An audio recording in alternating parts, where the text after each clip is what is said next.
Greetings and salutations! How's everybody doing? It's been a while since I've been in front of this thing. Mostly because I was trying to feel like say what would be the safest place to put my phone at to record. So this time I'm looking at a film called Radioactive Dreams.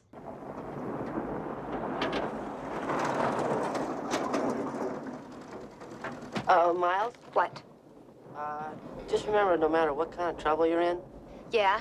well, I'll be glad to help you any way I can. Why, thank you, Marlo.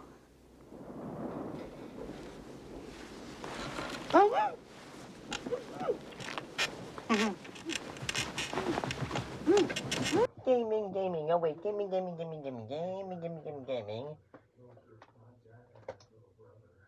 Shit. The gaming's somewhere else. I was trying to pull out, like, say, an example of a game that this film is similar to. In this case, Fallout. I think I've only got one Fallout game. I haven't really played them. But this is a game. But this is a film that has a lot of inspiration from it. Like the film inspired Fallout, the Fallout series. With the film Radioactive Dream.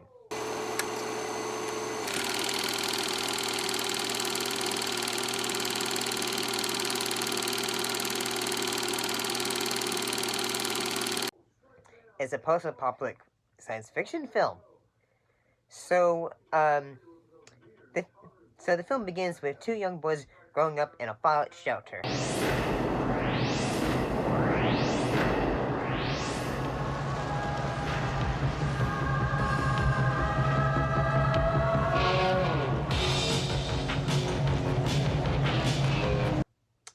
Shit. In an attempt to escape a nuclear war. They rejoined the world in 2010. What was going on back then? Bitch, can we hurry this up? And soon acquired the activation keys of the world's last nuclear missile. They get involved in gang warfare in their new environment. Goody, I'm excited. I didn't think this film was too bad. I mean, at times I did think every now and then that the film suddenly felt like, say, yes, like the main guys at the beginning of the film, they seem to be like, say, okay, we know what kind of movie this is. Just want us to always be us. Okay? Yeah, sure, Mark.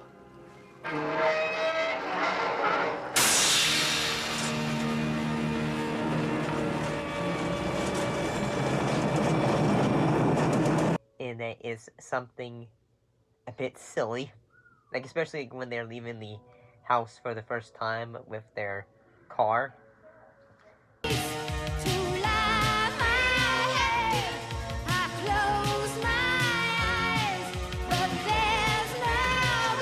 And I do have to say that sometimes for this film, that the makeup for it isn't too bad. It's not too bad.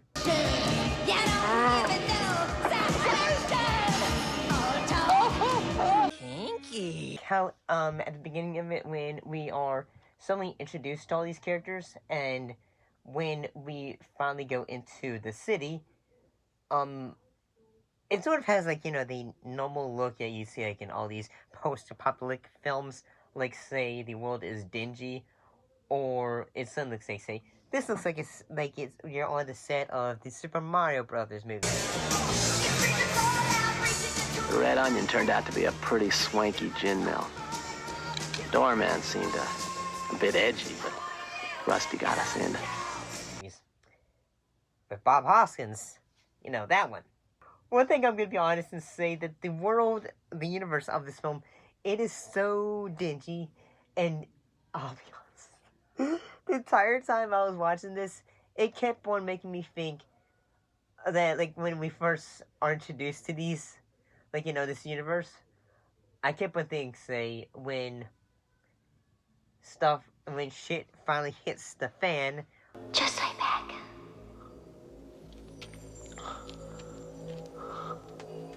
What are you doing, Rusty? It's okay, Phil. Jeepers. I'm not that swift at this kind of romancing, Russ. When the brothers are one of them gets attacked when they meet a girl, and she basically says like, "Say, hey, did you get the key? You know, the activation key?" And after which, like, say some guys like, okay,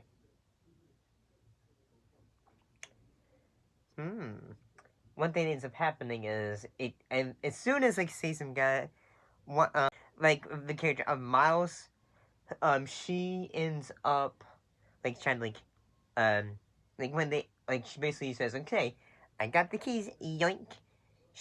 They end up one of the brothers in this case, Marlo, he they end up getting attacked by a biker gang.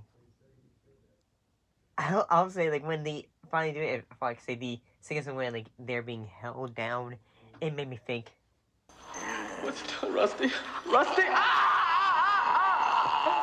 Rusty! I'm suddenly getting like bad touch vibes. Getting bad touch vibes. And I'm gonna be honest and say, like, yes.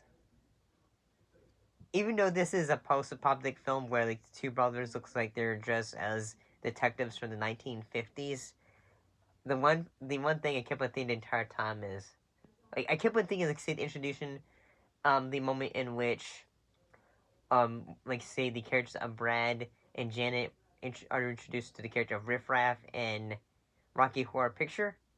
Janet! Dr. Scott! Janet! Asshole. Rook! Janet! Dr. Scott! Janet! What? And yeah, I don't know why I kept on thinking that, but at the same time, I'll say this, that I thought that the character designs for this film, the makeup, the costumings, they were all pretty fun. Raging out of control. She's a fire. She'll burn you to your soul.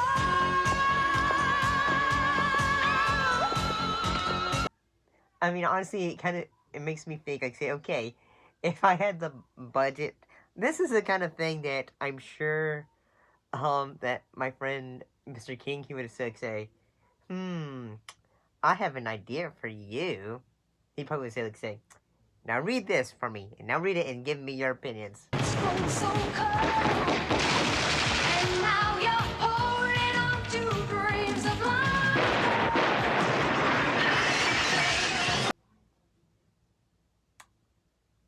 And all that. Yeah, I didn't think this was too bad. I'll be honest and say that, like, yes, I thought the makeup and for this film wasn't too bad, and the costuming, the set design. I will be honest and say I kind of wish it was a bit more goofy. I wish it was a bit more you know, like yes, like, you know, they're trying to get back the keys to a missile and all that stuff. I do wish time it was a bit more silly. But perhaps that's just how I feel about it. Like, yeah, I thought this was at Train Times, but I wish it was a bit more silly.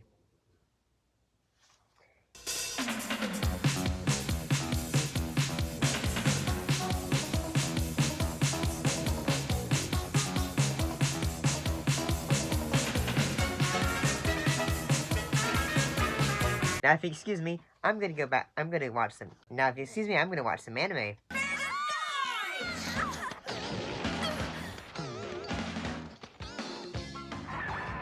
What the? Ranma, what on earth did you do to that mailbox? I don't know, forget a postage stamp or something? Back to the outro. If you enjoyed today's video, don't forget to like, comment, subscribe, share with your friends.